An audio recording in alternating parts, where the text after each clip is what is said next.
কেউ আমাকে বলেছিল আমি তোমার কাজটা খুব পছন্দ করি। দারুণ তথ্য দিচ্ছ, কিন্তু আমি একটু বিভ্রান্ত তোমার কথায়। মানে তুমি বলছো পরবর্তী ধাপের জন্য প্রস্তুত হতে হবে আর আমাদের কি পদক্ষেপ নিতে হবে সে ব্যাপারে। আর তারা বলছে আমরা যদি না জানি কোথায় যাচ্ছি আর কি হতে চলেছে, তাহলে আমরা কিভাবে কোনো পদক্ষেপ নিতে পারি। এই মুহূর্তে আমি যা করছি তার অনেকটাই আমাদের পরবর্তী ধাপের জন্য প্রস্তুত করা। আর আমি চাই তোমরা সবাই এমন একটা মানসিকতা নাও যেন আমরা একেবারে নতুন একটা পর্যায়ে যাচ্ছি। না যে আনফ্যাসেব কি ছিল, কিভাবে চলতো, বা তার সাথে যা কিছু জড়িত ছিল সেই পুরনো মানসিকতা নয়।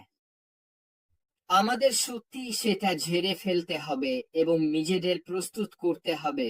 নিজেদের প্রস্তুত করার জন্য পদক্ষেপ নিতে হবে পরবর্তী ধাপের জন্য। আর সেটা কিভাবে করবে? আসলে খুব সহজেই করা যায়। সবকিছুই এই মানসিকতার ওপর নির্ভর করে। হ্যাঁ, আমরা বারবার পুরনো বিষয়গুলো নিয়ে আলোচনা করতে পারি। অনথ্যাসেভে কি বলা হয়েছিল, কি করা হয়েছিল, এসব নিয়ে, কিন্তু এগুলোর কিছুই পরবর্তী ধাপে থাকবে না। তাই আমার কাছে যুক্তিসঙ্গত মনে হয় এগুলো ঝেড়ে ফেলা, আপাতত এক পাশে রেখে দেওয়া। আর চলুন আমরা সামনে এগিয়ে যাওয়ার দিকে মনোযোগ দিই, পরবর্তী পর্যায়ে যাওয়ার জন্য। আজ তার এক ওয়েবিনারে বলেছিলেন সামনে এগিয়ে যাওয়ার জন্য প্রস্তুতি নেওয়া নিয়ে। আর তিনি বলেছিলেন আমাদের উচিত সত্যিই মনোযোগ দেওয়া আমরা কোথায় যাচ্ছি তার ওপর, অন্য কিছুর ওপর মনোযোগ না দিয়ে। আর আমি মনে করি এটাই আমি সবাইকে বোঝাতে চাইছি। সত্যি বলতে সবাইকে বলছি অনপ্যাসিভের সেই শৃঙ্খলগুলো ভেঙে ফেলার চেষ্টা করুন, যাতে যখন আমরা পরবর্তী পর্যায়ে যাবার সময় আসবে তখন আমরা খোলা মনে যেতে পারি, মনে না করি যে সেখানে আনপ্যাসিভে যেসব জিনিস ছিল সেগুলোই আবার থাকবে। এটা একেবারে নতুন একটা ব্যবসা। আরেকটা বিষয় পরিষ্কার করতে চাই, সেটা হলো আমি গতকাল আমার লাইভে যা বলেছিলাম, যদি মনে থাকে আমি না হলে তাহলে কে। এবং সেটা হলো কেউ আমাকে বলেছিল, আমার কাছে একটা মেসেজ এসেছিল যেখানে লেখা ছিল তাহলে আমরা পরের পর্যায়ে ও মানে অভারফে পাবো। আমি কখনোই অভারফে নিয়ে কিছু বলিনি। আমি বলেছিলাম আমার মতে পরবর্তী পর্যায়ে আমাদেরকে প্রমাণ করার জন্য কোনো না কোনো যাচাই সংক্রান্ত ডকুমেন্টেশন লাগবে যে আমরা আসলেই সেই ব্যক্তি যাকে আমরা দাবি করছি। এটা আমার ব্যক্তিগত মতামত। এটা কর্পোরেট থেকে আসেনি, মুফারেহ থেকেও আসেনি। আসলে উনি পরবর্তী পর্যায়ে আমরা কি দেখতে যাচ্ছি সে বিষয়ে কিছুই বলেননি। তবুও আমার মনে হচ্ছে আমাদেরকে এটাই করতে হতে পারে। আমি পুরোপুরি ভুলও হতে পারি, আর আগেও ভুল হয়েছি, কিন্তু আমার মনে হয় শুরু থেকেই যেভাবে এগিয়ে যেতে চাই সেভাবেই শুরু করাটা যুক্তিযুক্ত।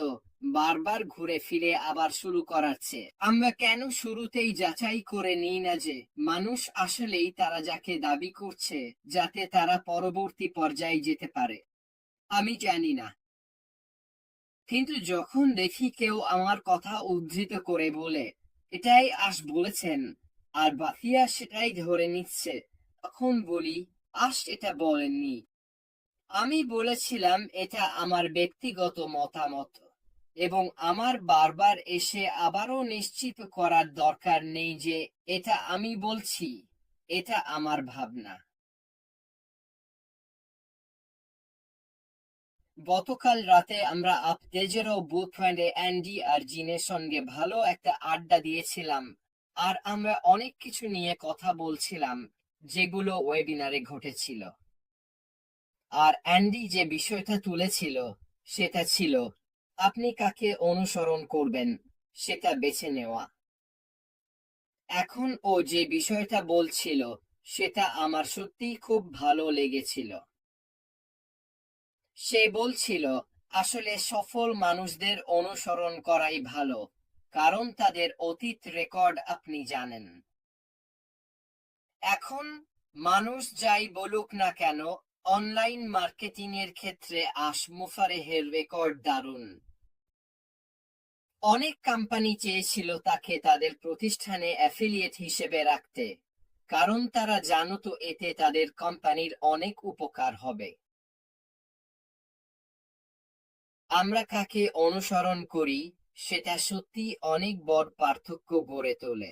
আর আমি এটা বলার কারণ হচ্ছে, যখন আমি দেখি ইন্টারনেটে আমার বা ক্রিসের নামে ভুল তথ্য ছড়ানো হচ্ছে, আমরা আসলে যেভাবে বলিনি সেইভাবে আমাদের কথা ঘুরিয়ে উপস্থাপন করা হচ্ছে, তখন আমার কাছে এটা খুবই গুরুত্বপূর্ণ হয়ে ওঠে যে আপনারা যেন সঠিক তথ্য অনুসরণ করেন। আমরা আমাদের মধ্যে বেশিরভাগই আমরা সত্যি আমাদের সর্বোচ্চ চেষ্টা করি বলার বিষয়গুলো বিশ্লেষণ করতে এবং আমাদের সবাইকে সেই পথে পরিচালিত করতে, যেদিকে আমাদের সিইও আমাদের যেতে বলেছেন তার কথার ভিত্তিতে। আমরা কি আমাদের মতামত দিই? নিশ্চয়ই আমরা আমাদের মতামত দিই, এবং আমরা চেষ্টা করি আমাদের শোনা কথার উপর ভিত্তি করে সেই মতামত গড়ে তুলতে। কিন্তু আমরা খুবই সতর্ক থাকি, যেন আমরা বলার আগে বা পরে স্পষ্ট করে দিই যে এটা আমাদের ব্যক্তিগত মতামত। এখান থেকেই আমি বলতে চাই, কেন আমার মনে হয় মাঝে মাঝে আমাদের একটু পেছনে সরে গিয়ে বড় ছবিটা দেখা জরুরি। আমরা সবাই মিলে যা করছি তা মূলত কমিউনিটির বৃহত্তর কল্যাণের জন্য। আমরা জানি না সামনে কি হতে চলেছে। আমরা জানি না সবকিছু একসাথে কিভাবে কাজ করবে আর বাকি সবকিছু কিভাবে চলবে, কিন্তু আমরা যা করার চেষ্টা করছি এবং নিশ্চিত করতে চাইছি তা হলো কমিউনিটির যত বেশি মানুষ সম্ভব তারা যেন পরবর্তী ধাপের শুরুতেই উপস্থিত থাকে। কবে সেটা হবে আমি জানি না, এটা কতদিন লাগবে সেটাও আমি জানি না। শুধুমাত্র একজনই আছেন যিনি আমাদের সেটা বলতে পারেন। আমরা যা পারি তা হলো কিছুটা ইঙ্গিত থেকে বোঝার চেষ্টা করা, যাতে আপনাদের আমাদের দেখা ও বোঝা বিষয়গুলো জানাতে পারি। গত কয়েক মাস ধরে আমি বলে আসছি, আমাদের সিইও যেভাবে কৌশল নির্ধারণ করছেন, তিনি আমাদের যেসব কথা বলছেন, ওয়েবিনারগুলো যেভাবে হচ্ছে, সবকিছুই ইঙ্গিত দেয় কিছু একটা শীঘ্রই ঘটতে চলেছে, দীর্ঘ সময় পরে নয়।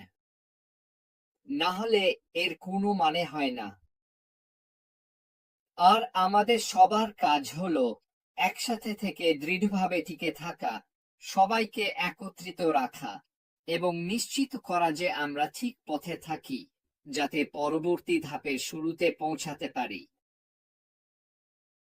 এই কারণেই আমি যা করি তা করি, এই কারণেই ক্রিস যা করেন তা করেন, এই কারণেই মাটি যা করেন তা করেন, আর এই কারণেই আমাদের মধ্যে অনেকেই নিয়মিত এখানে আসেন ইতিবাচক মনোভাব নিয়ে, আমাদের ব্যবসা সম্পর্কে ইতিবাচক তথ্য নিয়ে, কারণ আমরা চাই যত বেশি সম্ভব আপনাদের মধ্যে সবাই যেন শুরু লাইনে উপস্থিত থাকেন, যাতে আমরা একসাথে শুরু করতে পারি এবং ঠিক সেই কাজটা করতে পারি যা আমরা অনেক অনেক দিন আগে করতে চেয়েছিলাম।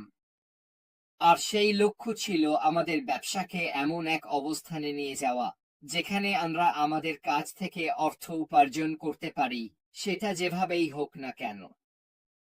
আবারও বলছি, আমি জানি না। দুঃখের বিষয় যে আমাকে এসব কথা বলতে হচ্ছে, কিন্তু আমি মনে করি এগুলো পরিষ্কার করা দরকার, কারণ মিথ্যা তথ্যের চেয়ে দ্রুত কিছুই ছড়ায় না। আর আমি যা চাই না তা হলো আমার কথা ভুলভাবে উদ্ধৃত হোক বা আমার কথাগুলোকে এমনভাবে ঘুরিয়ে দেওয়া হোক যাতে মানুষ বলতে পারে রেড এটা বলেছে, অ্যাশ সেটা নিশ্চিত করেছে, ইত্যাদি ইত্যাদি। বাকিটা সব একই কথা। না, আমি তা করিনি। আমি শুধু আমার মতামত দিয়েছি। আমি বলেছি এটা আমার ব্যক্তিগত মতামত, আর আমি যা চাই না তা হলো মানুষ যেন অ্যাশ যা বলেছে তার ওপর ভিত্তি করে আমার মতামতকে চূড়ান্ত সত্য বলে ধরে নেয়। যাই হোক, আজ আমি তোমাদের জন্য এই ছোট্ট রেকর্ডিংটা করতে চেয়েছিলাম শুধু এসব বিষয় পরিষ্কার করার জন্য, কিন্তু তার চেয়েও গুরুত্বপূর্ণ, আসুন আমরা মূল কথায় থাকি। ঠিক আছে, আমরা এগিয়ে যাচ্ছি। আমরা একেবারে নতুন একটি সিস্টেমে যাচ্ছি। আমাদের মানসিকভাবে নিজেকে আন্থারসেভের আগের অবস্থা থেকে আলাদা করতে হবে এবং পরবর্তী ধাপের জন্য শারীরিক ও মানসিকভাবে প্রস্তুত হতে হবে। যদি আমরা এটা করতে পারি এবং এই অপেক্ষার সময়টাতে শুধু বসে থাকি, আমাদের জন্য যা আসবে তার জন্য প্রস্তুত থাকি, ওরা আমাদের যা করতে বলবে, তখন আমরা প্রস্তুত, অপেক্ষমান এবং শুরু করার জন্য উদগ্রীব থাকব।